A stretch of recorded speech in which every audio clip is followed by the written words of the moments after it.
Karoli Baba.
be time for the band.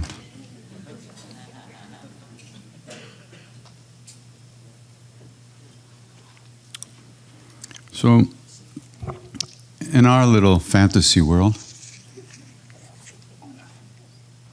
we think, oh, you know, I'm feeling kind of funky today, maybe I should meditate.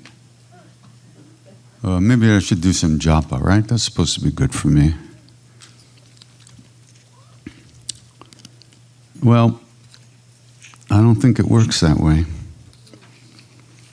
One time we were sitting with Maharaji and he asked one of the women there, he said, "Why do you love me?" And she said, "Well, I don't know." And he looked at her and he said, "You love me because I love you." Now, who could say that? Okay? Who would say that except some kind of egomaniac? But in this case, I don't think that works. Come on. All right. Only love can say that. Love that already is. We think we're remembering God. We think we're doing our practice. Think. It's completely bullshit. We're not doing anything. We are being pulled from within by our own true self, by the love that lives within us. And, try to do something else. Good luck. Thank you, Kevin. Make sure we get some good feedback. From the audience, you know what I mean.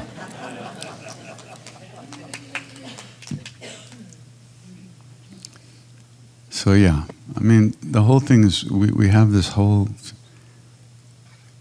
unending narrative going on in our heads about who we are and what we're doing, why we're doing this, what we like, what we don't like, what they don't like, do they like me, they don't like me. And it never stops. And you go to sleep and you dream it. And you wake up in the morning and you start once again writing, producing, directing, and acting in the movie of me. All of us. And we're all in our own little movies too. And they kind of float in and out of each other, but basically, you don't even exist. You're just my version of you in my movie. Really, right? I don't know you, but I look at you, I see you, and I got a whole storyline about you, who you are, what you like, what you don't like, where I can tickle you. But it might not work, because you're you, and I don't know who you are. And that's how we go through our lives, living in our own fantasy drama. And so, what happened? We fell asleep, you see, and we didn't set an alarm. So we're going to keep sleeping until something wakes us up. And that's what these great beings are here for. They have no agenda of their own, personal agenda, egoistic personal agenda, because there's no person in there anymore. They've dissolved that separate, the delusion of separateness, because it's a delusion. We're not really separate, but we think we are. So we act that way. You're thinking right now. Especially you. Yeah, you. Turn around, look around. I can see you going.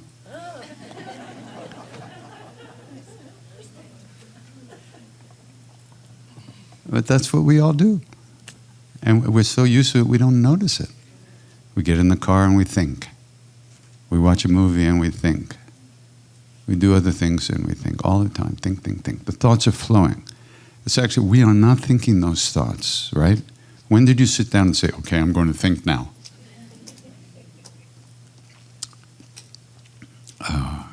And just like, all right, I'm not going to think now. Ha. The thoughts, like I said yesterday, there's been a big storm in the far-off ocean, right? And it generates waves. By the time the waves get to the shore, the storm was over weeks ago. lifetimes ago. But the waves are just reaching us now. Those are the thoughts. And we get stuck to those thoughts. We get stuck to those thoughts, glued. And through the repetition of the name, that glue is thinned out. That glue is thinned out, and the thought drops us. It's like a bird trying to carry an elephant. Sooner or later it has to drop it.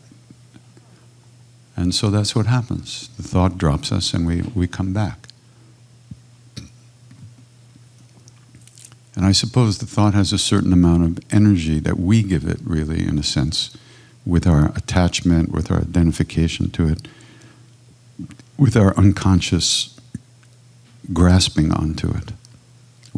Unconscious because those thoughts just keep flowing and we just keep breathing and then we don't. And then the thoughts just keep going. They don't need us to be here to keep going. So through practice, little by little, you can actually release that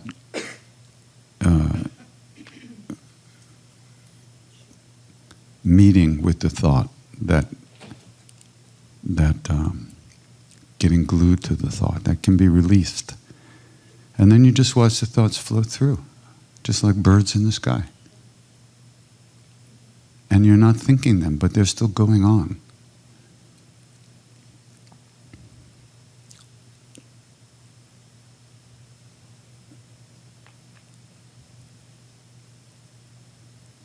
Why would we do that, though? I mean, why should we even try to do that?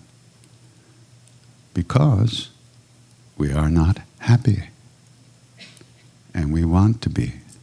We are not in love, and we want to be. We don't have what we want, and we want to have what we want. But what we want isn't what it looks like what we want. It's like what we really want, which is that love that we are in all the time. That's what these great beings are. They are that love. They are that wisdom. They are that compassion and kindness. But there's nobody being that in their case. It's just here. They're here. We're the ones who aren't here. They are here. All these pictures on the wall, all these beings are here. We're not. When we get here, we'll be with them. Which we already are, but we don't know it. That's what Siddhima said when she said, it's all grace, but you have to act like it isn't. Because we don't know. We don't know.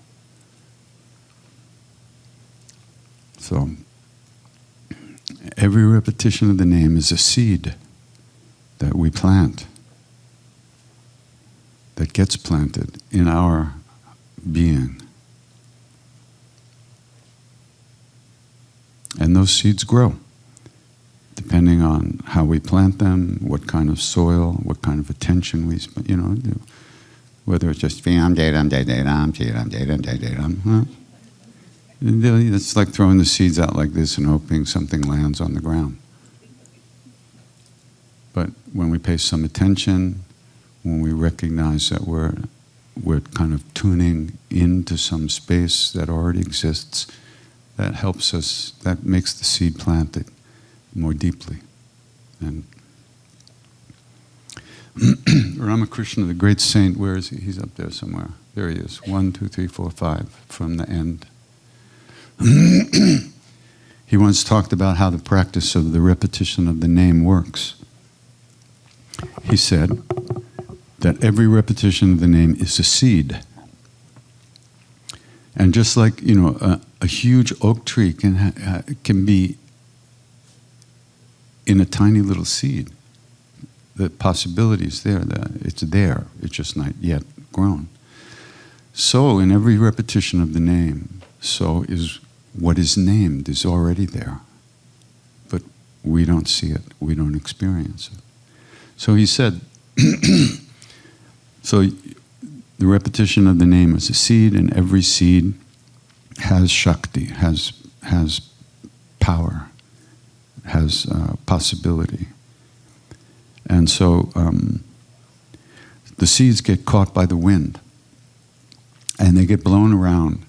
And some of the seeds land on the roof of this old house in the jungle. He's talking around the 1850s, a long time ago. And the houses, they had these clay tiles that were baked in the sun. They weren't seriously baked, but they were hard. And the seeds of the repetition of the name get caught between these tiles on the roof, right? And they just sit there. Rain, snow, wind, sun, seasons come and go. And little by little, those tiles start to soften up. They start to soften up, which means that the causes and conditions for those seeds to take root arrive. They start to be there, the right causes and conditions. So the tiles get softer and softer, and the seeds start to root, and the roots start to grow. The seeds of the repetition of the name. And the roots grow, and they destroy the roof of the house. And they keep growing. And they wind up destroying the walls of the house. The whole house is gone. Then Ramakrishna says, that house is who we think we are. The house is who we think we are. Me. So when me is not there, what's there? Everything. Space. Open space. Presence, being. The walls and the house were created because of certain causes. That's our karmic load, creating stuff, creating a me.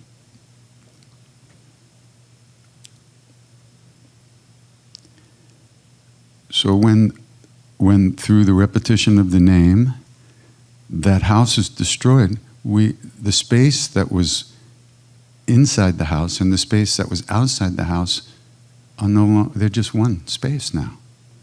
That's what Maharaj used to say. Sab-ek, all one.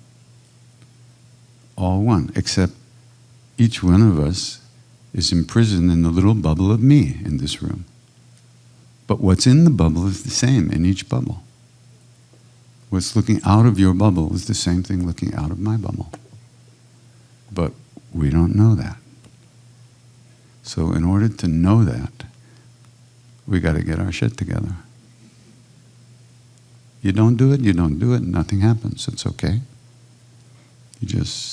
Problem is, after you leave your body, you won't have a television.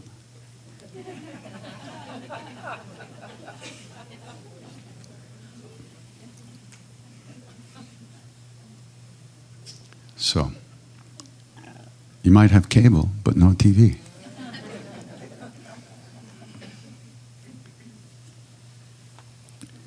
So, once again, and what doesn't Ramakrishna talk about? Now, this is the interesting part. What doesn't he talk about? He doesn't say how it's going to feel, how this whole process feels as the walls are falling apart and the roof is falling. Why? Because it doesn't fucking matter. That's why.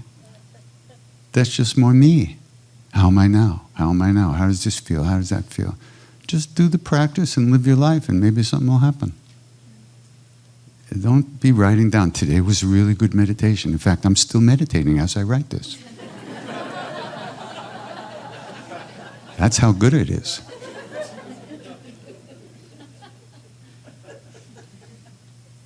It doesn't matter how we feel, except it does to us. Now, I'm a moper. I've moped around my whole life. I don't mope as much as I used to. It's really weird. I have this confession. I'm confessing. And you know what? I miss it. I really do. I miss it. Sometimes I mope around just for fun.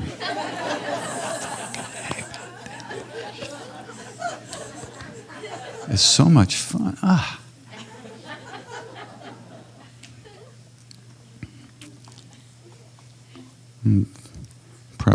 easier on the people around me.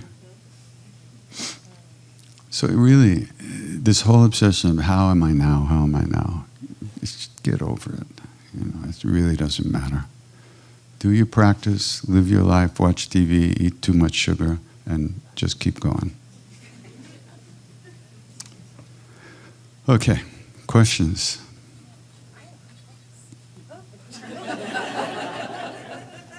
Question. I don't have the mic. Give him 5 rupees, he'll give you the mic. Is there a bottle of water around somewhere? Thank you, Becky. That's somebody used that. She's going to get one, a fresh one. It's okay. It looks very fresh. Beto. Sí. So there's 2 bottles right now. That one looks good. That one looks good right there. Thank you. Right? Oh. Now I have 3. I wanted 3. Which one should I drink from? A, B, or C? Uh-oh. Polluted. Okay. Who's got the mic? Yeah, go ahead. It's funny that you started by saying that you don't know us. We make up stories about people, that we don't know. And so this kind of leads in. I thought it was a good lead in. My daughter, who crochets, asked me, she said, I want to make something for Krishna, Das, and I don't know what to make. So I asked ChatGPT what crochet item you would like and what colors. And she just finished this during Nina's sessions. Ah, sweet. Could Look at she him. bring it Beautiful. to you? Yeah, sure. After. Okay. Oh, Thanks. After. So anyway, she She's spent about smart. 14, 15 of her spare, there's not much spare time here this weekend, but Well, it's boot camp, let's face it. I don't know if you've noticed her crocheting this weekend, but she's been doing it, and she just finished less Beautiful. than an hour ago. Thank you. So, Wonderful. anyway. I didn't have a question. I just wanted to say that ChatGPT, tell them what. What did it say? To make him a It said you purple wanted jockstrap. That's what it said. It said that you would like a mandala, and she did a lotus, and that you liked red and burgundy. And apparently you do, so. I was ordered to. That's why. Yeah. Thank you so much. Very sweet. Yeah. And I was meditating in VVA kind of late on Friday night, and guess who showed up? To crochet mandala. A friend of mine asked ChatGPT to make a biography of me, so it wrote something. And then he said, okay, now make a deeper biography. And it wrote another thing. And then it said, make a spiritual biography. And it wrote 3 different things, all me, supposedly. So, it kind of depends on how you input your question as to what you get out of there. And probably none of it's real in any way. Okay, somebody here. This woman's going to have a heart attack, please. No, front row. Yeah. My question is if there's a certain mantra relating to addiction. Yeah, stop. A mantra or chant or to a certain...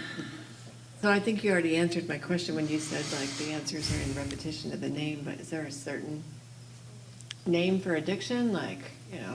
Kali, Durga, Sita, Brahma? Not that I know of. Not that I know of.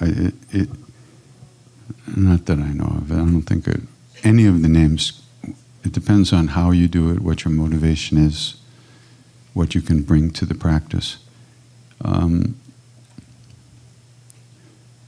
Addiction is a big thing.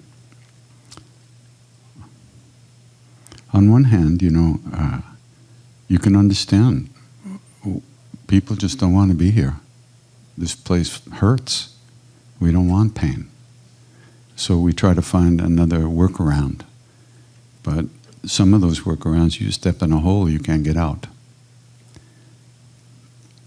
So, yeah. But if one spends the rest of their life, their whole life, working with that, fighting that urge, giving into it again and again, getting out of it again, if one spends their whole life consciously working with that, that's not a bad life. That's a good life. Because that person is trying to develop willpower in a very difficult situation. You know, I was sitting in the jungle with this Baba, probably, what year was it? It was probably 1988. He was 163 years old at the time. He lived to be somewhere in his mid-180s. You know, he looked at us one day, he said, "Oh, you're from America, huh?" Yeah. Yes, Baba. Acha. You remember when Lincoln was shot? And he goes, "Oh, no, it's okay. We read about it in the papers," he said, you know. And everybody knew the guy. He was really 163. And his older guru brother was 270, right? So anyway, I'm sitting with him one day, and he kind of looked at me and made a face. Like, and then he said, "You know, you have to develop willpower." And I thought to myself, willpower? What do I need that for? Then he made another face. And he did something. And he showed me, inside me, what he was seeing. And then I made a face. I went, oh, shit. And I saw really clearly that I wasn't doing anything to help myself. I was just floating around. And I wasn't even going after the things that I supposedly wanted. I wasn't even trying to engage with life. It was a really big moment for me. And ultimately, I think it led to me starting to chant. I mean, it was the beginning of like seeing, I got to do something here. Willpower is very important. You want something? You know, you want there's ice cream in the freezer, right? Okay, oat milk ice cream, right? And so you want it. How do you get it? I'm raising my arm. The desire is there, but how do you satisfy it? Will. So we have lots of desires, but what about the desire to be free and to be happy? What strength is needed to really allow that to happen, to precipitate those moments, right? Big. The other thing I saw at that moment was that there's not two lives here. There's not like spiritual holy life and regular daily life. There's just my life. And I ain't using it. It was a really big thing. And I saw that if I didn't develop some sense of direction and some ability to walk in the direction that I wanted to go, that there was no difference between, that my so-called spiritual practice wasn't going to work either. There was only me, and I'm not doing nothing, to use a double negative, because I'll use a triple negative. I'm never doing nothing. So yeah. So there's no, but on the other hand, any kind of practice that brings you back from new land to this moment, even for a billionth of a second, is a seed that you're planting, that one is planting.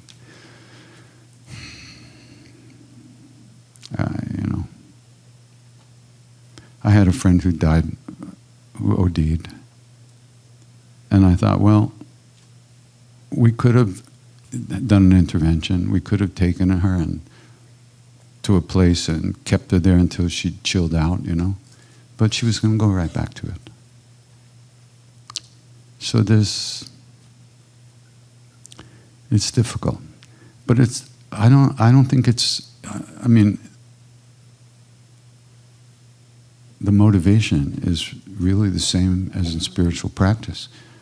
to avoid suffering, to end suffering. It just doesn't work, really. That's all. Like everything else in this world, it don't work.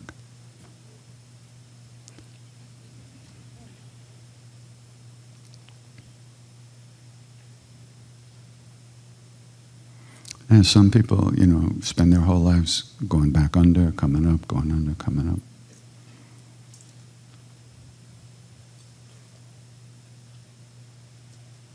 But I think, and then dealing with all the stuff around the shame and the guilt and, all the bad things that happen when you're wasted and you do to other people. That's just adding insult to injury, But that's not bad, it's just unfortunate.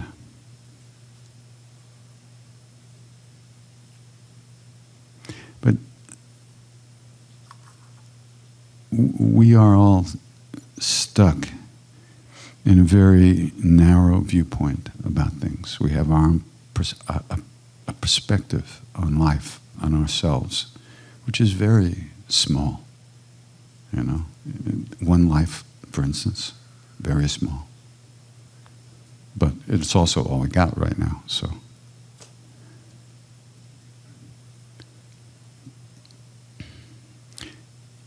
There's this Tibetan Lama who is really extraordinary, but he scares the shit out of me. But he's really great. And people ask him all kinds of questions, and I'm just going to repeat one thing. So this woman had an abortion at some point in her life, and she asked the Lama,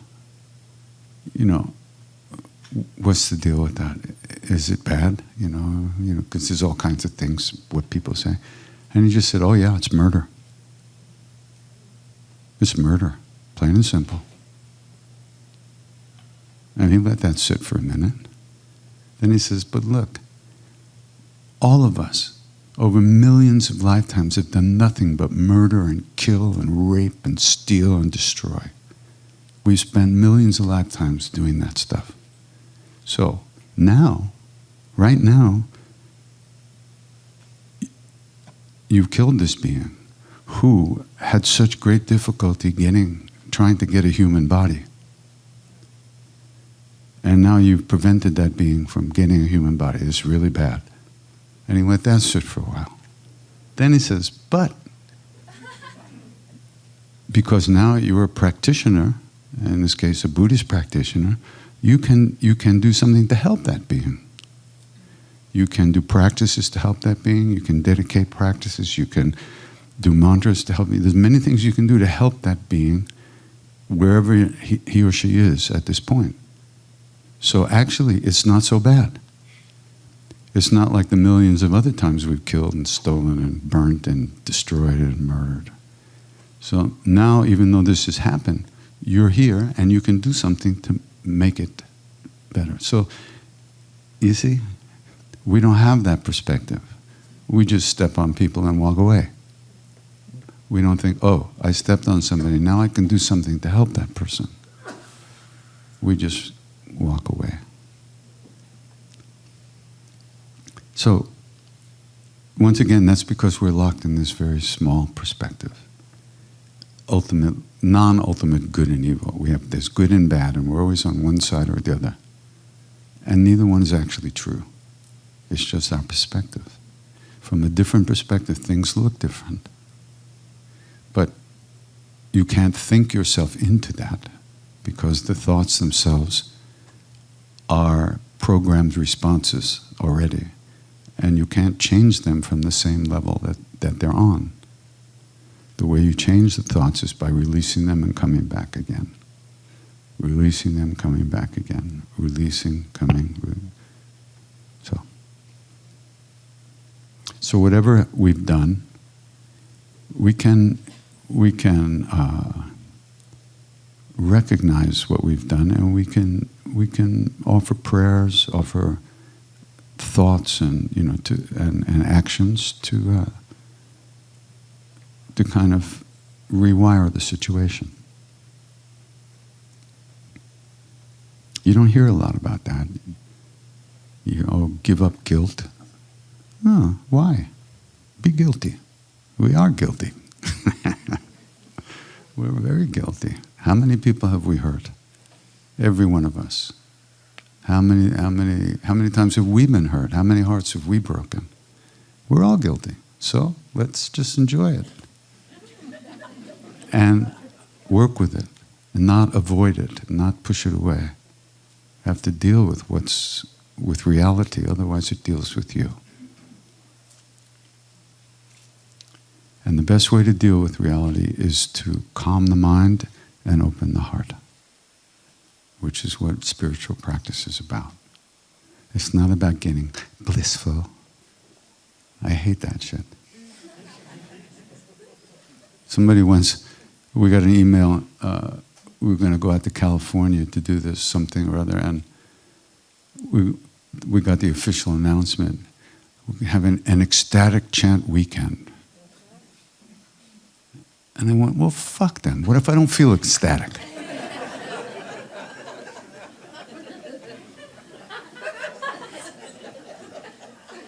So I wrote to Nina. I said, these miserable pig fuckers, what if I don't feel ecstatic? What am I going to do then? What are they going to call it then? And unfortunately, I sent it to those people.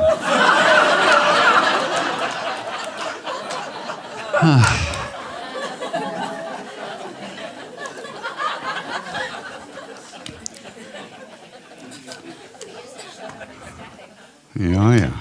I'm sure they got ecstatic. That's the thing that really trips us up more than anything, okay? Our expectations.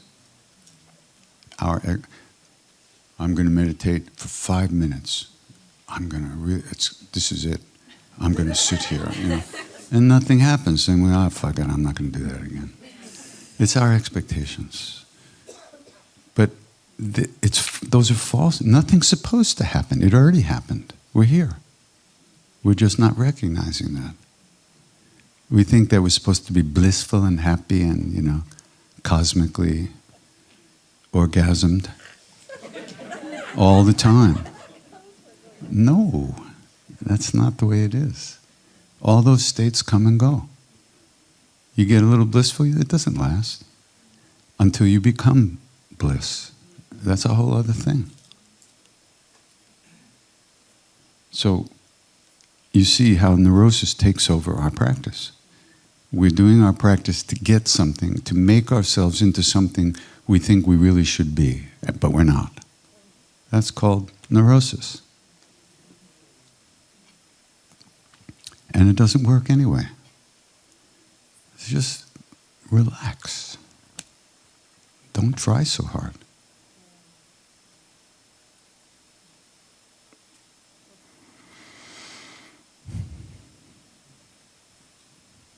I remember once I was at the Satchidananda Ashram in Bahamas, and there was this young brahmachari there dressed in white. I don't know how, we were talking, in a group, and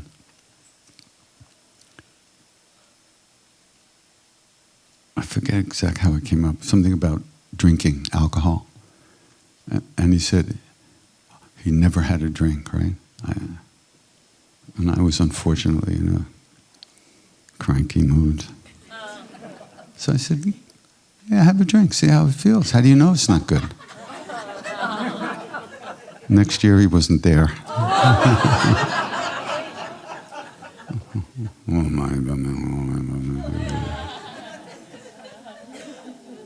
He's probably lying on the street somewhere on the Lower East Side. His white clothes all tattered and torn. He might be happy tending a bar somewhere. But the point was, he'd never done anything in his life. He hasn't lived. What was he renouncing?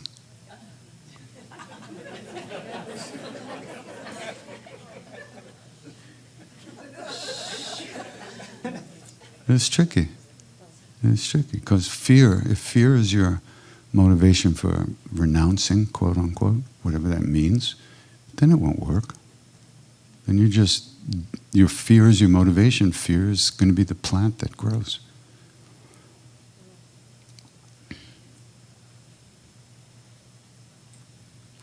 Not that renouncing can't be useful at times, but there are very few people who can do things, who can do that and not suffer secretly inside. Some little bit of suffering is useful, but it can be too much. You get too much attached and identified with the storyline, and you wind up suffering for no reason. There's a really beautiful book by Hermann Hesse called Narcissus and Goldman. It's a really cool story.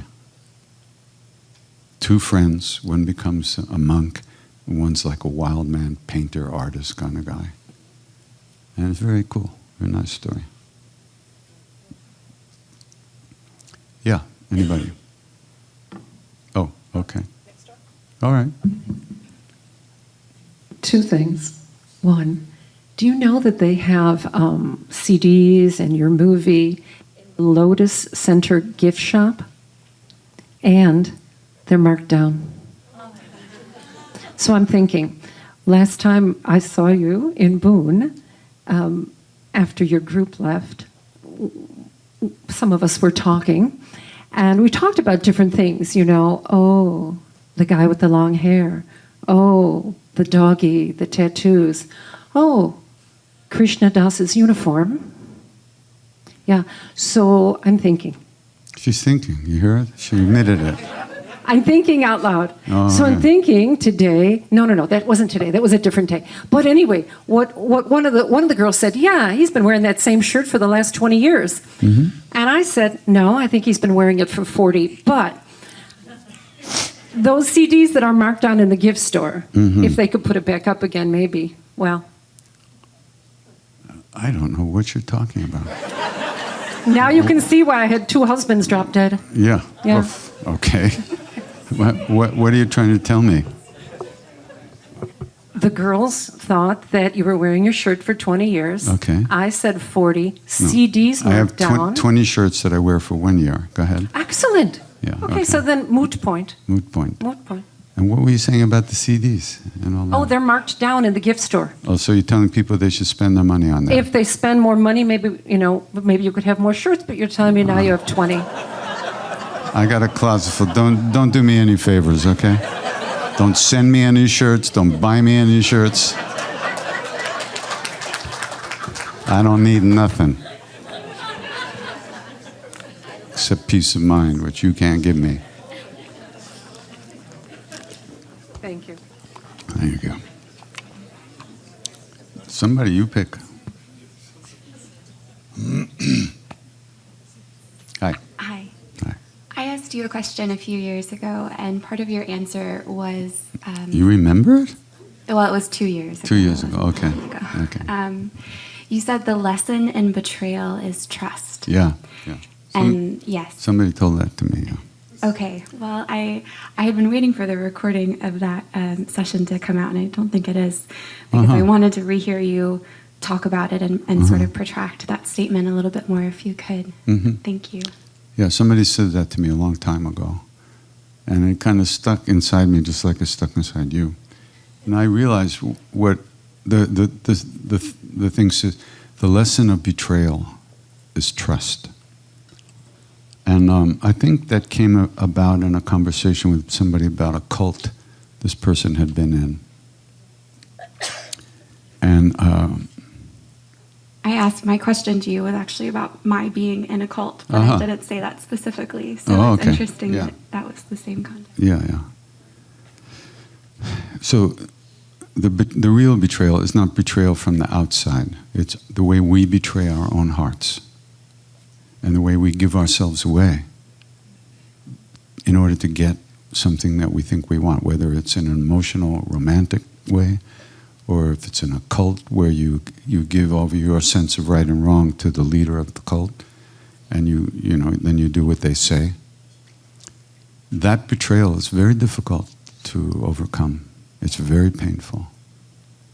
But the lesson of that betrayal is to learn to trust your own heart.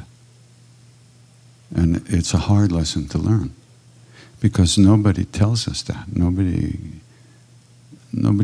my parents didn't say, oh yeah, sure, trust yourself. Right. They say, you do my way or you're out of here. Right? That's what we grew up with, basically. Everybody, our teachers, our elders, our parents, the society, this is the way you have to be, and if you're not this way, you're wrong. Nobody tells you to trust yourself. So the whole thing, the whole spiritual life, the whole practice is about one thing only, trusting your own heart. Even if the guru tells you to jump off a fucking cliff, if it feels right to you, you'll do it. But it doesn't feel right to you out there, it feels right to you here. If it feels wrong to you, you won't do it if you listen to yourself. So you have to learn to listen to your heart, to your intuition, to your inner being. Because that's where everything happens. Somebody can tell you, okay, do this practice and everything will be okay. And you do it and nothing happens. So then what? Then you do something else. You don't stay with something because somebody said it, unless you feel that that's what you have to do. Once again, it comes back to what you feel you have to do. That's the most important thing. So, the lesson of betrayal, the betrayal that we do to ourselves, is that we learn to trust ourselves.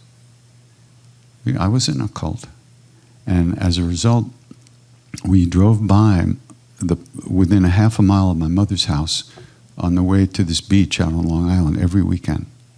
And I knew my mother was lying on the floor of the living room with severe sciatica. She couldn't move, she could barely do anything, she had no help. And I let her lay there. I never went to see her because I knew that the leader of the cult wouldn't approve of that.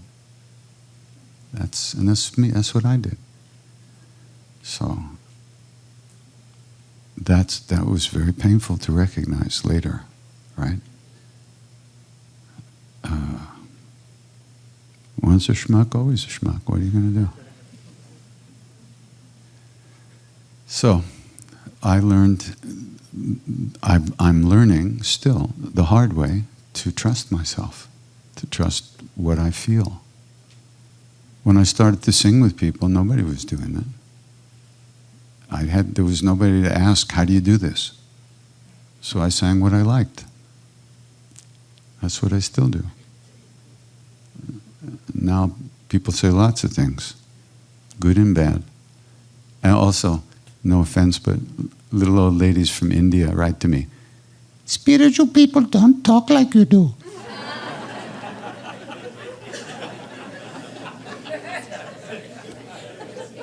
Too fucking bad. Don't listen. What do you want me to do? I get a bunch of those every day. That's the weird thing. These days, anything you say, already everybody all over the world hears you. It's like, oh my goodness. What to do?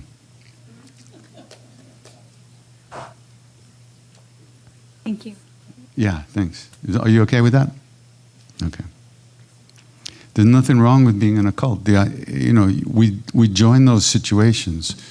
We get pulled into those situations because we want to be happy and we want to be loved. Like in my situation, it was right after Maharaji left the body. I just needed somebody to pat me on the head and say I was a good little boy. And for a couple of years or more, that worked, But then I realized what was happening, and gradually I got out of that scene. But motivation was okay. The motivation was to find love. It's just like everything else in this world. The way it really is isn't the way it looks, or something like that. Yeah? Where are you? Thank you. Yeah. I was very moved yesterday in a conversation that you had with a woman who was nearing the end of her life. Where is she? And- She left. Maybe she popped off. Oh, no, she's still here. And you kept telling her, that's a thought, that's a thought, Yeah. that's a thought. Yeah. And I guess my question is similar to the woman who asked about addiction. I suffer from a pretty severe anxiety disorder. I can't believe I'm saying that in this room full of people. That's a good way to overcome anxiety. Thank you. Jump right in. So, I mean, I know what I'm supposed to do, but I have a problem with my mind. I have a problem with my thoughts. They just overpower me. I try to go back to my breath. I try to meditate. I have bodily anxiety, bodily sensations. So I just wondered if you had any thoughts about that. Would you like to rephrase that question? Do you have any no thoughts about that? Thank you so much. I really appreciate you asking. And that took a lot, I know, and that's a good thing. Take a lot. Yeah. Yeah. Well, Thank you. that shows you have what you need in there. It's already in there. You know what you know. You have what you need, and when you ask that question, you gently or not gently allowed those other things to move to the side and did what you had to do. That's what you have to do. And you can. You just did it, so we know we can do it. And what makes it harder is with the story on top of it all. It's like, you know what you should read? There's a great book called Mingyur Rinpoche is his name. He's a young Tibetan Lama, really great Lama, great teacher. Mingyur, Mingyur. The first book he wrote, he talks a lot how he suffered from panic attacks.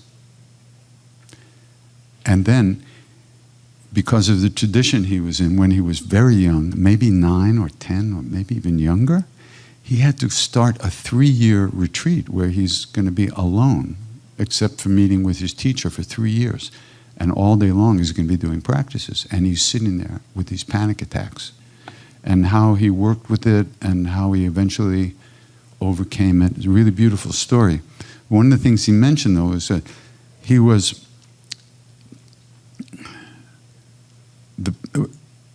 more afraid of the fear of having a panic attack than the panic attack itself. Called anticipatory anxiety. Very good, thank you. So I think you'll get a lot from it. There's one technique that actually his younger brother, his older brother, another Lama, talks about, calls it the handshake technique. So you're sitting here, and then you notice this panic, this fear. It's a fear coming, right? It feels like... So if you greet the fear, like he calls it a handshake, say, "Oh, hi, how you doing? Yeah, you're back again? Oh, yeah, you were just here, weren't you? Like a minute and a fucking half ago? Yeah, you were, all right, okay. Well, come on and have a cup of tea. What do you like?" So but the minute you greet the feeling, whatever feeling it is, you're not in it exactly the same way. But once again, you can't hold on to that. You can't hold on to not being in it. Then you're no longer greeting the feeling. It got you again.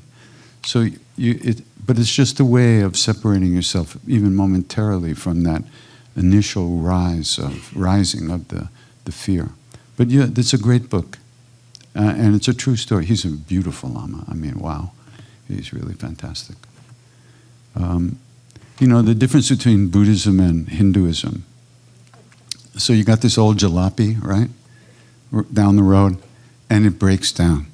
The Buddhists, they got the manual. Okay, you do this, you fix this, you move this, you go, and then the car runs. The Hindus, they sit down on the ground, light a candle, and do some prayers, and the fucking thing goes. That's all. 2 different practices, same result.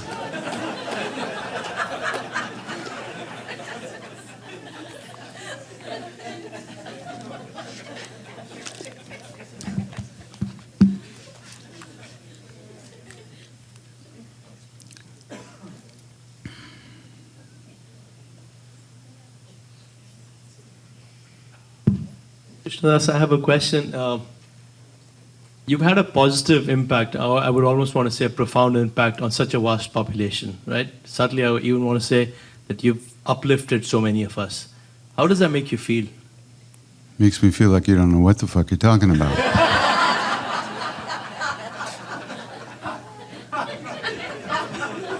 Next.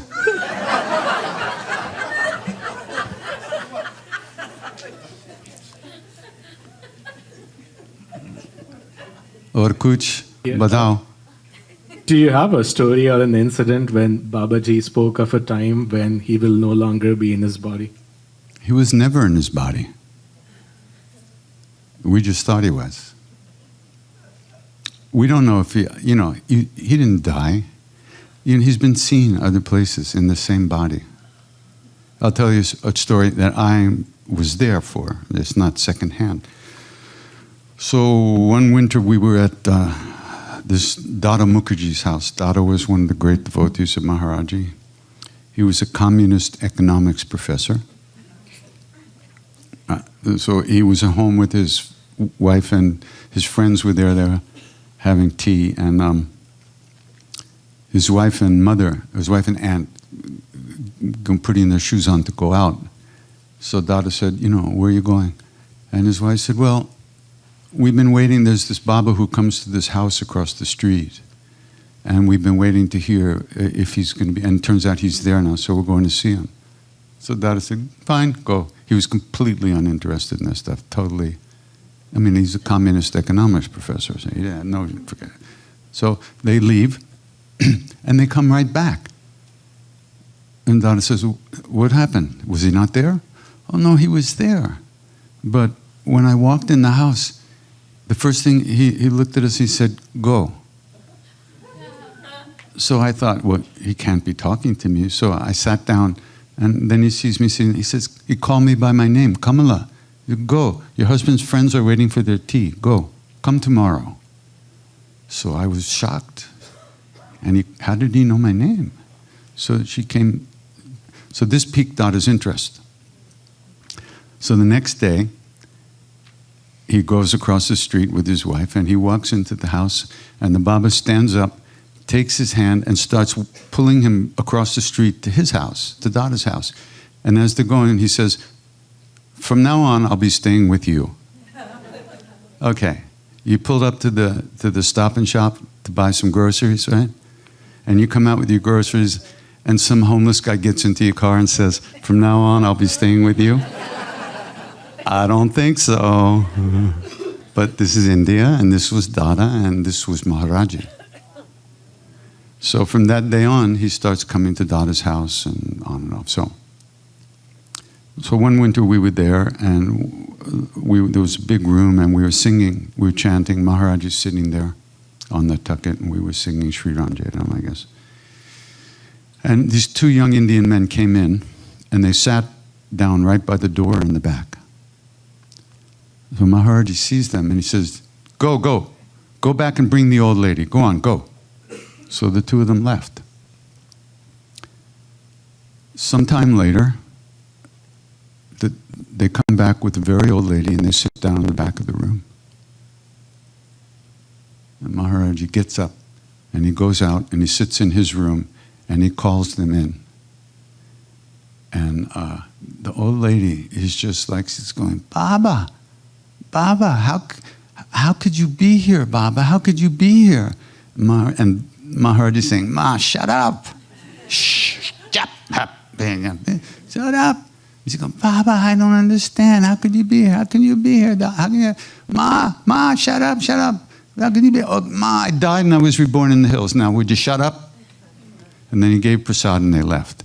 So Dada, who was like the FBI, he sneaks out the back door and he catches them at the gate.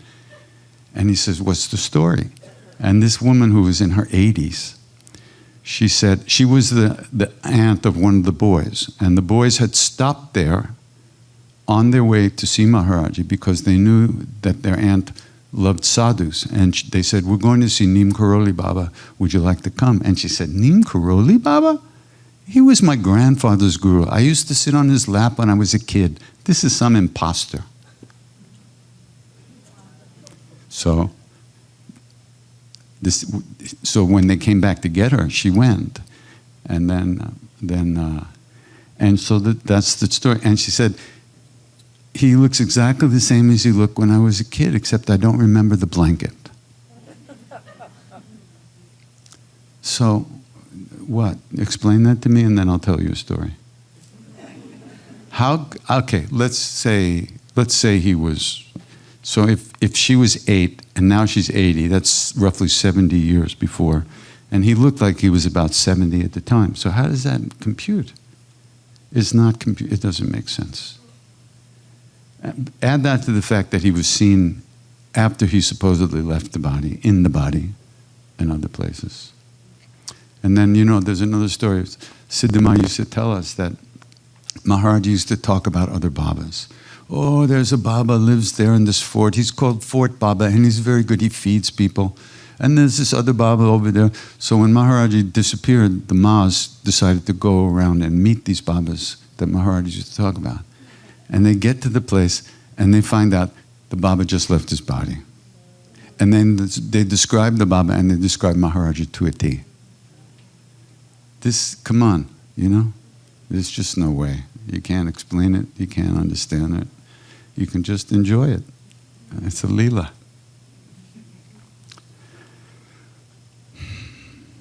Yeah.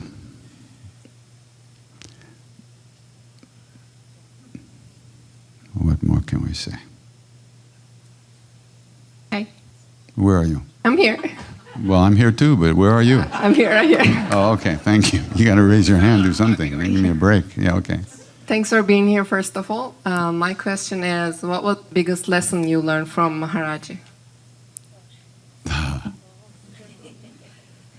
Okay, did I learn anything? I don't know. The biggest lesson I learned, oh boy.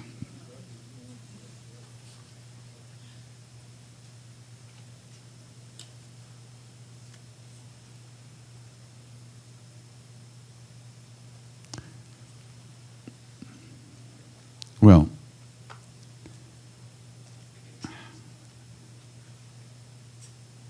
I don't know if that you could say it's a lesson, but I know that real love exists because of him. I know that.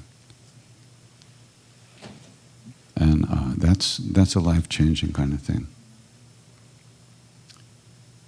Yeah, it's not hope. It's not. I didn't read it in a book. Up to the time that I met him. But by the way, I met him when I met Ramdas. That's when I first met Maharaji, actually, before I met him in the body. At that moment, walking into the room where Ramdas was sitting, something happened, and I knew that whatever it was I was looking for was real, and it was in the world, and you could find it. I didn't know what it was, but I knew it was real, and you could find it. And that was life-changing. Because you read about this shit in books, you read about the stories of these Babas and these saints and everything, and yeah, that's nice, that would be good. But we don't believe it, really. We'd like to, but we don't have the experience ourselves. So I guess you could say that knowing that it's actually real is a big thing. It puts everything else into perspective. Although we forget, and we get stupid, and we get hurt, and, depressed and angry and all those things. But still, we know it's real. And that makes everything just a little bit different. It means even when the lights go off, there's still a little bit of light left. And the lights do go off again and again. But there's always light there.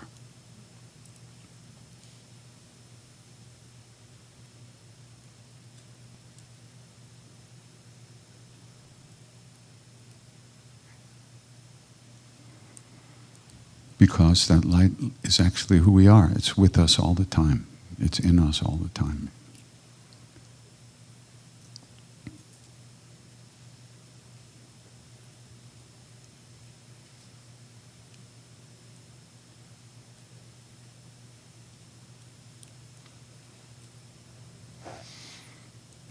Next. Hello. Hi. I have a question regarding how to overcome boredom when you do your chanting or some sadhana.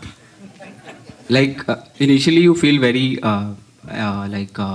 excited or energetic, but later, like after some time, it gets boring. So Yeah, there's no hope for you. Next question. I have another question. Wait.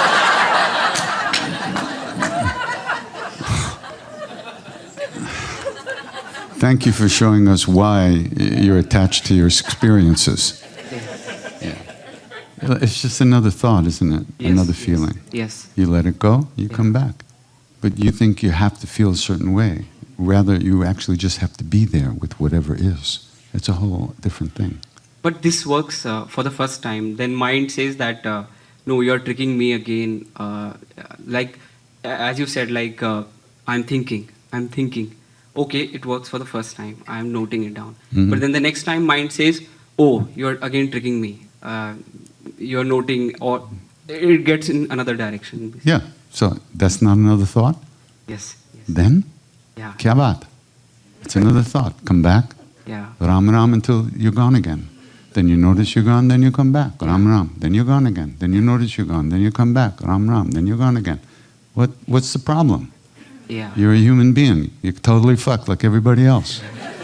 Enjoy it. Yeah. Makes sense. But why should one thought all of a sudden, oh, it's come back twice, it must be ultimate reality? Hello? Yeah. Let it go, come back. Let it go, come back. The problem is, once again, expectations. Yeah. You think you're supposed to feel a certain way. You're not. You are not supposed to. There is no particular way to feel that's better than any other way. You're here, regardless of what you're feeling. Now, there are different ways of getting back to that. You can ask yourself, who is thinking? And your answer is, well, I am. Well, what am I? Who am I? Well, I'm Frank. Yeah? Who's Frank? Me. Who am I? What do you mean, me? You have a way of coming back behind the thought again and again, but it takes, you know what, they call it practice. Yes, yes. Because you have to practice. Yeah. Yeah. Okay. Yeah. One next question is, so You see how quick he went right through that? Just like Indian food, right through you. Yeah, didn't make any impression on him at all. Okay, go ahead. Next question. Yeah. Like when you met Maharajji, so he speaks a different language and you are from a different area. Then like क्या भाषा है? Hindi. Like अच्छा जी, हाँ हिंदी बोलते हैं क्या? yeah. हाँ समझ गया. Yeah. So like how you communicated for the like. There was always somebody who spoke English at first, and then later on we learned enough Hindi to kind of hang around. I mean, it's not hard to remember what Jao means. Yeah. You know. Jao means go. Yeah. Maharaj said, Jao is my mantra. You've come? Now go. Thank you. You know, that was... he didn't give lectures, so, you know, it was just hanging out. And we didn't really understand a lot at first, you know, especially all the cursing. That was some... we had no idea, but the Indian people were like...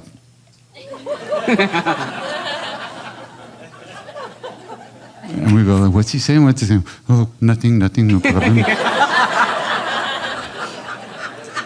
He had the dirtiest mouth in the three worlds. There's nobody who could curse like this guy. But he knew everything, you know. He did. So he was, one of his best words was chalak and badmash. And those are the easy ones. For you Hindi-speaking people, how about benchud? We won't translate that. Tic-tac? Yeah. Very good. बहुत अच्छा लगा. So when you're thinking, just say, मैं तो benchud हूँ. Come back to your breath. Yeah. Thank you.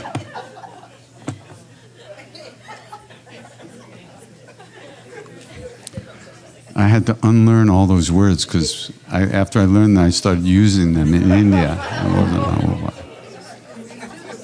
I'm going to give it to Lisa. From now on, it's going to stay in this half of the room. So, question about thinking of the guy who had nothing to renounce because he was too young. So we are older, we've lived, we've suffered. Now we are searching for the truth. It's too late now. No, it's never late.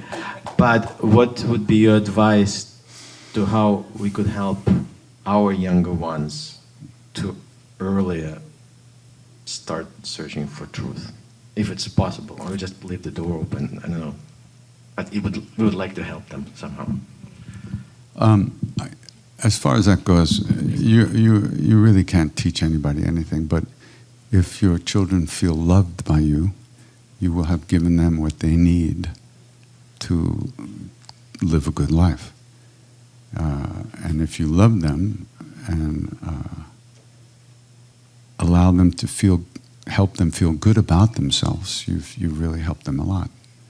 But in terms of trying to get them to do any practice or anything, that's ridiculous. If they're called to it, they'll be doing it. But to try to make somebody do practice, that doesn't work. It doesn't work. But expressing your love and your caring and your kindness to your children and accepting them for who they are, regardless of your own ideas about things, you give them some inner strength to deal with all the bullshit out there.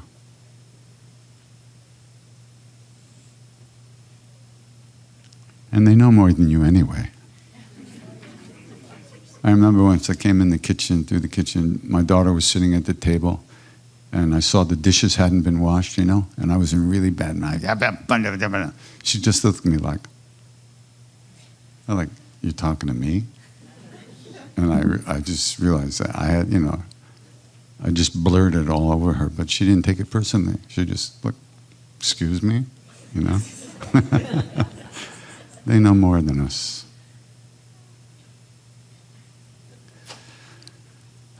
Yeah. Hi, Krishna, Das. I'm Lisa, and I've experienced probably 30 times that apprehensive anxiety from raising my hand and not getting called, and so now I'm a little nervous, but I'm going to say this.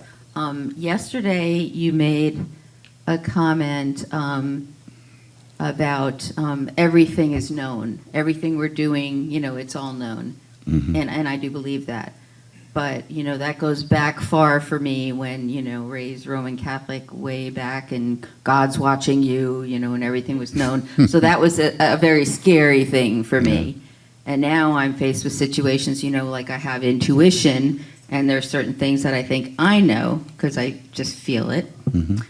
But the known, and my question will be about Maharaji and knowing, is that... So my idea of the known, everything is known, because if I am everyone and everything, then I should know everything. But maybe, I don't know, why do I not know everything with everybody? And like Maharaji, I guess because he's such an enlightened being, could know everything. Or God, however you want to say. And then the second part is a personal question. When in your encounters with Maharaji, did you realize that he knew what you were doing, what you were thinking? Because I've heard accounts of you and probably Ram Dass and others where Maharaji already knew something and said something to you and you didn't know how he knew that. How did that come about and how did that feel?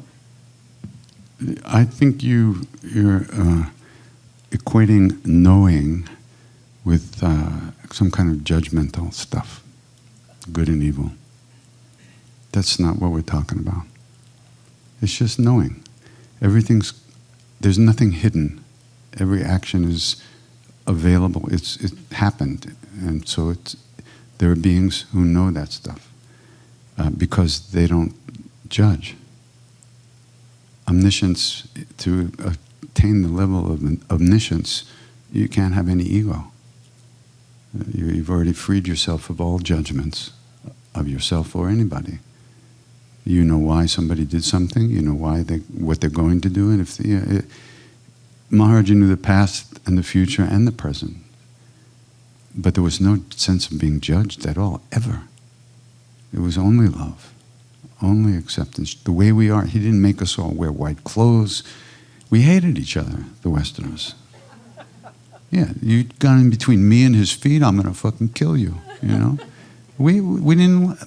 There was like cliques. Some people liked each other. Some people hated each other. It was like, because he just let us be who we are. He didn't try to change us because he loves us as we are. That's real love. That's not interactional love or whatever you call it. It's not business. And as far as every moment, it was obvious he knew what was going on, and I mean, little thing. It was a lot of times. It was just little things like it came time to have. It was tea time in the afternoon, so the guy comes out with a big kettle of tea. So I'm sitting there and thinking, like, I should, maybe I should just distribute the cups to people. And I'm thinking, no, I don't want to do it. That's just my ego. I want to serve. I want to look good. I want to do that. But I want to do it. No, I'm not going to do it. Maharaji says, serve the tea.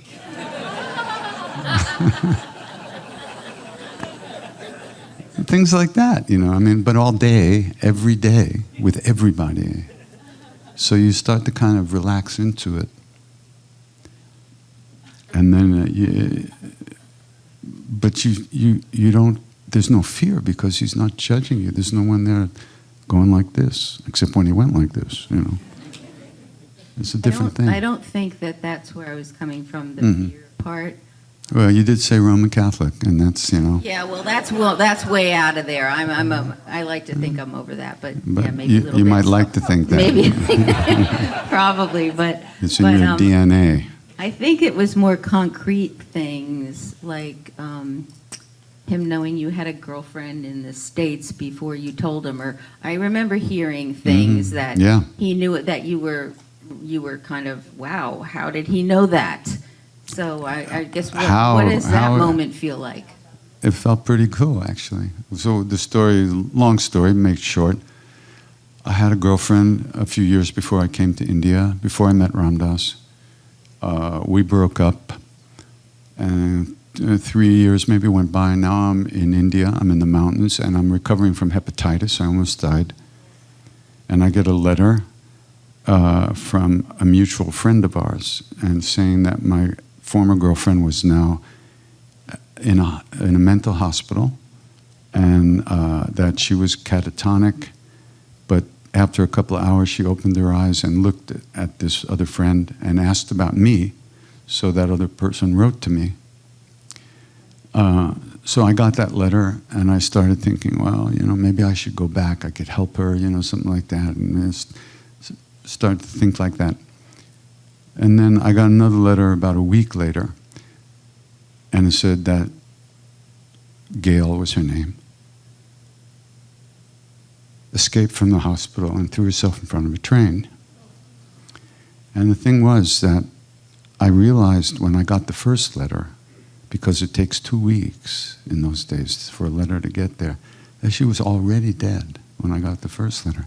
And it was like a shock to my system. So I decided to, I said, oh, well, I'm going to go with Maharaji and ask for blessings for her. But he wasn't around at the time. He was on the plains and I was up in the mountains. So I was slowly recovering, and finally he shows up at the temple, and the other Westerners show up, and we all start to go to see him every day. And I kind of forgot about Gail. So one night she came to see me, and she was not happy. She had thanks, and her eyes were like this, and we were walking down the street together, and she said, "Why didn't you help me? Why didn't you do something for me?" But in the dream, I kind of was talking her down, like somebody was on acid, like, hey, no. And she started to soften in her eyes, and then talk about Freudian psychology. We were walking we were walking down the street in front of the house I grew up in. And when we got to my mother's house, I left her in the street and went into the house. And when the door closed, I woke up and I was like, and I was sweating. So I ran to the temple the next morning and I dragged Dada in with me to translate. And I started telling the whole story to Dada, who was then telling it to Maharaji in English. But while I was telling Dada the story, Maharaji starts repeating over and over, "Do din se pehle, 2 days before, 2 days before."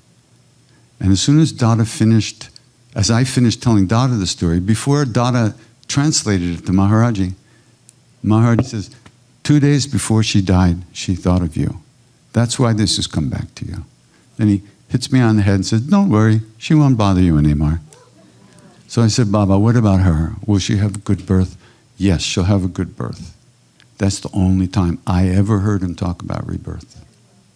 He never talked about that stuff. But anyway, then he says to me, "Why did you leave her?" And I start to go like, I didn't leave her. She left me. That's what I was going to say.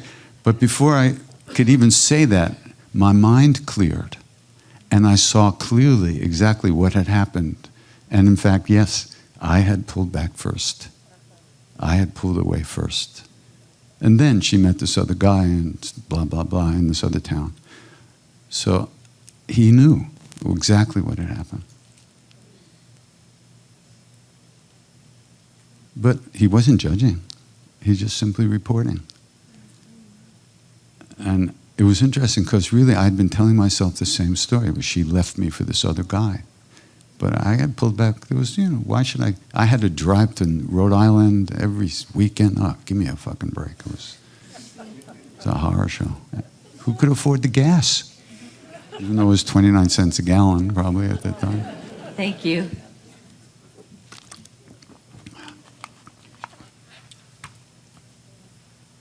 Hi. I had a question about being you. Being you or being me? You. Okay, me. Okay. Being someone who starts something where that isn't normal, or like it's not already there. So I'm a teacher, and where I come from, there isn't a lot of yoga, hasn't been around for a long time. Mm-hmm. And so do you ever get just tired of hearing the same questions over and over again? Do you ever want to just quit and just go and no? Have you ever had? How do you fill your cup? How do you keep going and like being human? Yeah. Where do you come from? Iceland. Oh, Iceland. I love Iceland. We were there twice. Twice? I think so, twice. Iceland, the government in America, when they build a road, they destroy everything, in its way. In Iceland, there are the gnomes live in these certain rock formations. So the road goes around the formation. Mm-hmm. They literally, the government believes in gnomes. How can you not love a government like that, right?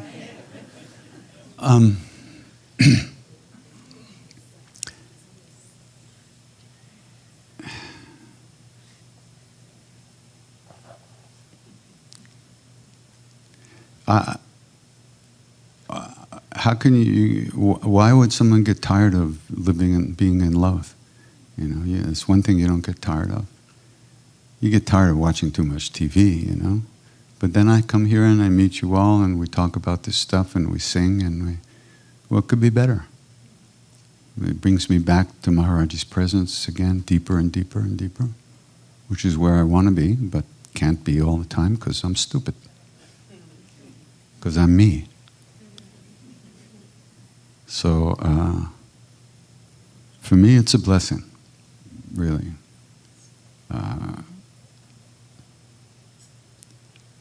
As someone who spent a lot of their life in a black hole, it's refreshing not to have to go there. So I'm just using you all. I'm trying to tell you that, And I'm making you pay for it. What the fuck, eh? How great is that? What a scam, huh? Like the royal scam, that Steely Dan record. But no, this is what we do for each other. You know, we remind ourselves what's real and what's important and what's really meaningful. So, do you live in Iceland still, or you live here? Yeah, I have a yoga studio now there, and people listen to me, and it's sometimes overwhelming. Huh. Good advice. Let me give you advice. Thank you. Don't say what you don't know. That's all. Just be you. Yeah. And share your experience. Don't give a lot of fancy ideas to people that you don't know yourself. And then you'll be fine. But a lot of times we think we have to kind of, we want to help people maybe, but before we know how to help ourselves. So that's why I quit singing the first time. You know, I started singing with people, and I saw, whoops, I can't deal with this. I'm not qualified for this. I'm not pure enough. I want too much, and I'm going to just fuck everything up. So I quit. And then something, you know, life changed, and I felt ready to do it. So you have to be you, and you have to be honest with yourself. But if you're just sharing your space and your experience, then you're not projecting anything on anybody. And if they project on you, you don't take it seriously because you didn't cause that. You didn't invite that projection. That's the main thing. We get tired scared when we accept people's projections. Me, I really don't give a shit what you think about me, good or bad.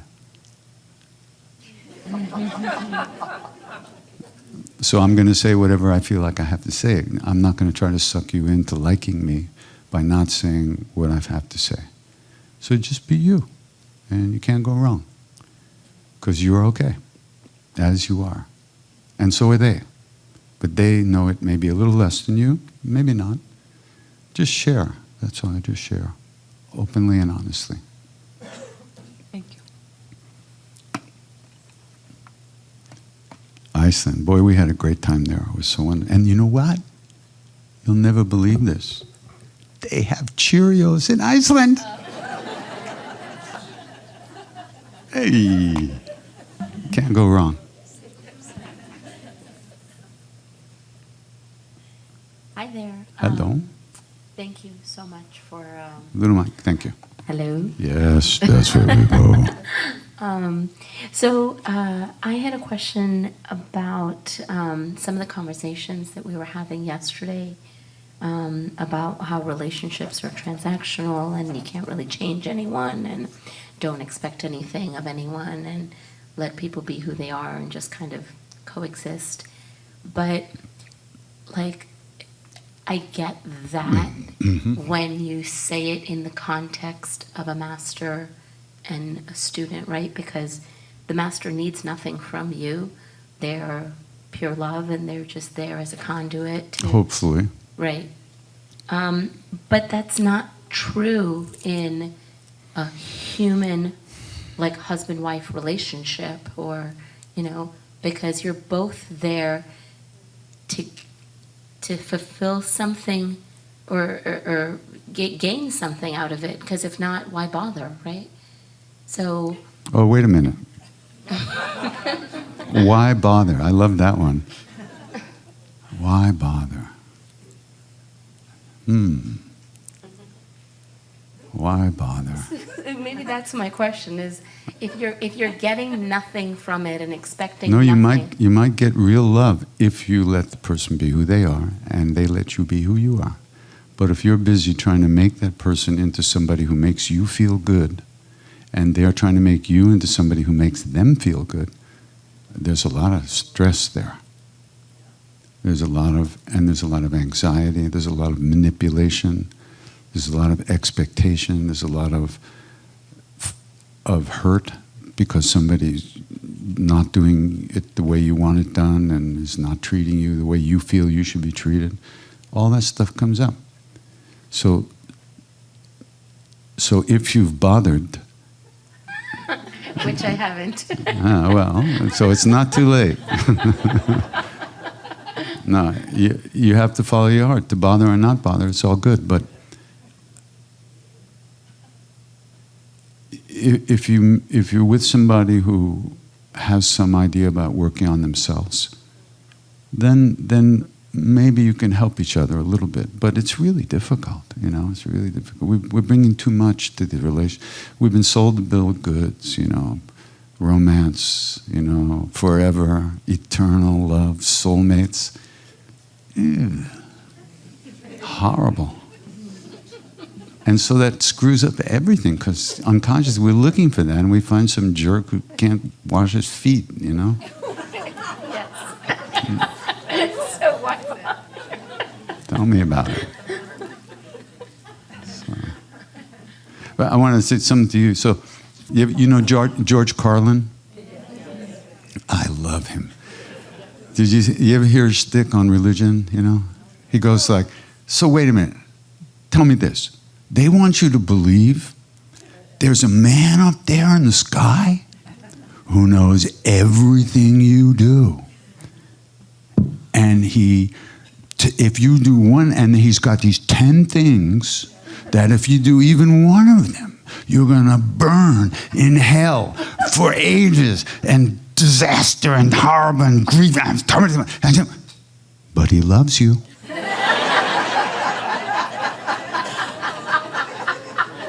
He loves you and he needs money.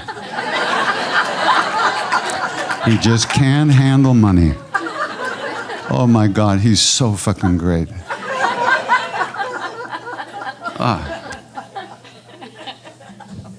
It's really amazing. And then he takes the 10 Commandments. He says, why 10? I'll tell you why.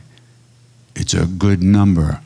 People say 10 Commandments. If it was 11, it'd be too many. If it was 9, 9 what? 10 is a good number. He said, but do we really need 10? And he starts breaking it down. Oh man, he's so great. I was like, wow. But he loves you. It's horrible. Isn't it terrible? I mean, think about it. In the name of God, in the name of love, such horror. So many people's lives destroyed. So many children's hearts crushed. So many wars fought. So many millions of people killed. In the name of God, in the name of love, give me a fucking break. It has nothing to do with that. Religion is just more business. All of them. They're all the same.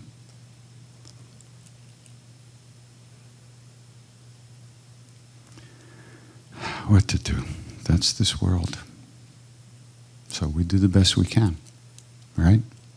We do our best to keep our hearts alive and and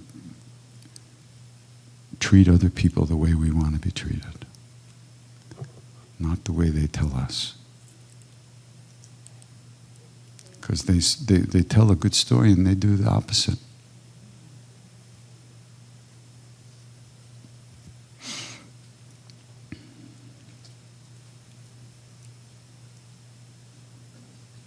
Hello.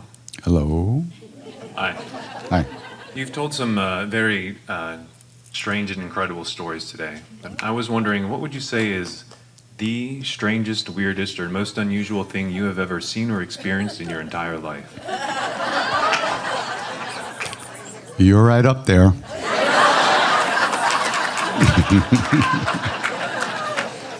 Sorry, you can't give me a straight line like that and expect not to get something back.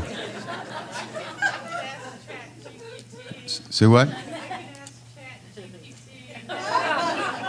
Oh, chat, whatever, yeah.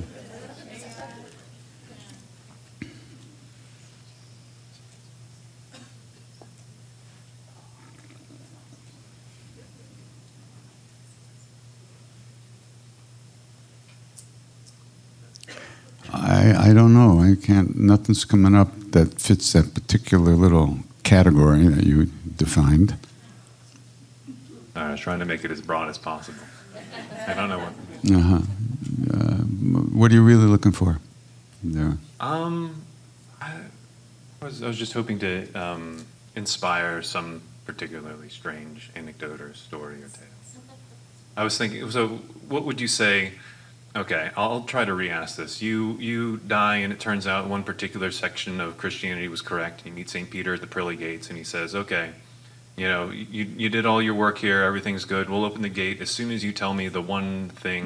You forgot your mission, you were actually here to experience the weirdest, most incredible, unique thing out of any other human that the least of these humans would believe. What would you share with them? I just click delete and go through the gates myself. Fair enough. Yeah.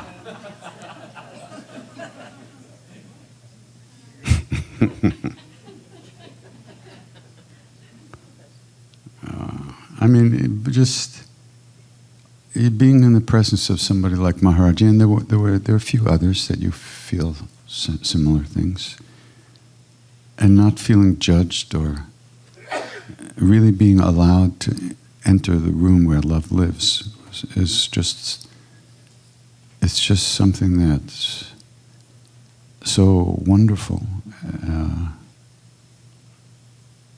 And then, of course, our minds just take us out again and again. And then you're sitting there like completely flipped out, and you get hit with a banana in the heart, and you look up and you go, ah, and you're back in the room. That's the way he taught, you know. He just kept bringing us, we took ourselves out, he kept bringing us back. And eventually that kind of loosened up stuff in there maybe a little bit. India's a strange world, for sure. Much stranger than I've even experienced, I know.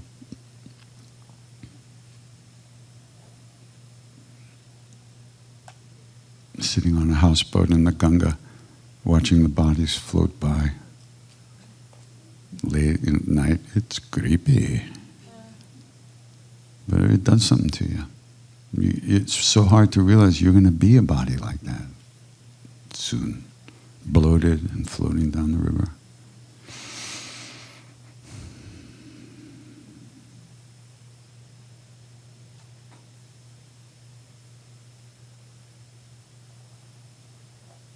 And meeting the people, being taken in to the family of devotees so wonderfully, so sweetly, and given so much love and affection and food, so much food. Just really,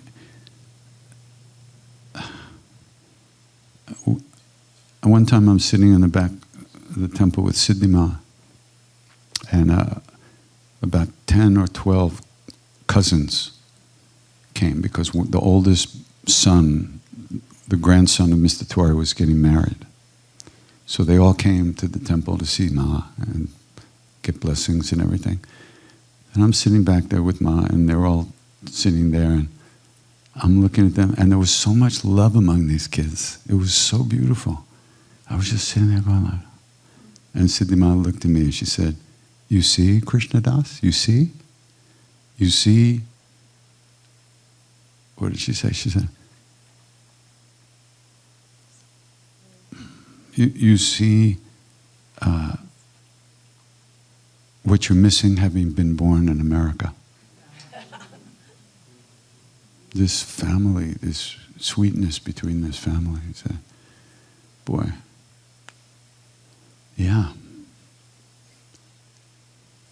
That's one thing about Indian families for the most part. Now, this is before Asian MTV hit Delhi, okay? Nobody worried about being thrown out of the family or unloved. Nobody, they yell and scream and argue like, and really, but there's no fear that somebody doesn't love you. It's like, and so Mr. Tiwari, he used to love to argue. And he loved to piss me off. Oh, God, he would do things that would just enrage me. And then he would go, "You will fire upon me now?" He wanted a party. And we'd be like nose to nose, eye to eye, screaming at each other. And I'm like, wow. Yeah, I can't even raise my voice at home when I grew up. You know, don't look at me like that. Don't talk like that. Don't talk to me like that. You know, this was wide open. Anything was allowed. It was just so liberating. Really incredible.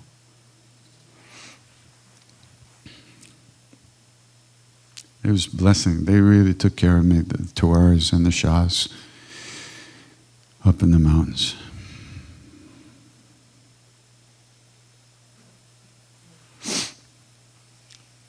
So, one more question. I have the mic here. I'm here. Yes, hi. Hi. I had the chance span. I had the chance over a span of years to attend some of the Open Your Heart in Paradise retreats with Ram Dass and you and others. And the last one was in 2018, about a little more than a year before Ram Dass died. And by that point, yeah, some of the things you were saying last night, I was relating to my really brief encounter with him that last time. He was like kind of transparent. It was like this love coming through him. Yeah. And so my question is related to that, how it seems like the personality, the small self kind of dropped away more and more. So then I'm wondering, are you in touch with him now? And if so, it would be... He talked about hanging out with his guru, with Maharaji, and I'm wondering, so it's a specific question, but it has kind of a general abstract connection to what is the self and what's small and what's large. And if you have a sense of his continued being, then what would that be? It's just presence. You know, I feel him here. I feel Maharaji here. Whenever I look, they're there. So my job is to remember to look. That's what practice is about. Presence, being here all the time. We're the ones who aren't here. They're here.